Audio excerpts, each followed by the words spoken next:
അണ്ണാ ഓ ഞാൻ ഈ ഉടായിപ്പൊക്കെ നിർത്തി മര്യാദക്കുള്ള വല്ല പണിയും ചെയ്ത് ജീവിച്ചാൽ എന്താന്ന് ആലോചിക്കുക. എന്താന്നാ ചിരിക്കണത്? ഡേ, നിന്റെ ഈ മുഖത്തിന് പറ്റിയ മര്യാദയുള്ള ഏറ്റവും നല്ല പണിയാണ് ഉടായി. പിന്നെ ഒരു പണിയുണ്ട്, അഭിനയം.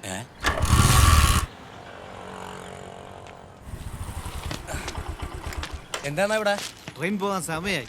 സ്റ്റേഷനിൽ പോയാൽ ടിക്കറ്റ് ഒന്നും ഇനി കിട്ടൂല. ആണോ? ഇവിടെ നമ്മുടെ ഒരു പയ്യൻ്റെ കടയുണ്ട്, അവിടെ പോയാൽ നമുക്ക് ടിക്കറ്റ് കിട്ടും. വാ, പെട്ടെന്ന് വാ.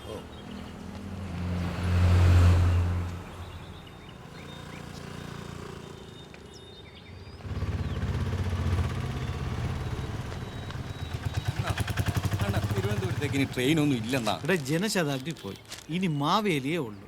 6:45 മാവേലി വരാം. വായിലേ ഊപ്പാട് വരും അതിലൊക്കെ പോയാൽ. എനിക്ക് തിരുവനന്തപുരത്തോട്ട് പോകാൻ ആഗ്രഹമൊന്നും ഇല്ലെന്നാ. അണ്ണന്റെ പൈലുള്ള ഉണ്ടോ അവിടെ? അതാണ് എൻ്റെ പേടി.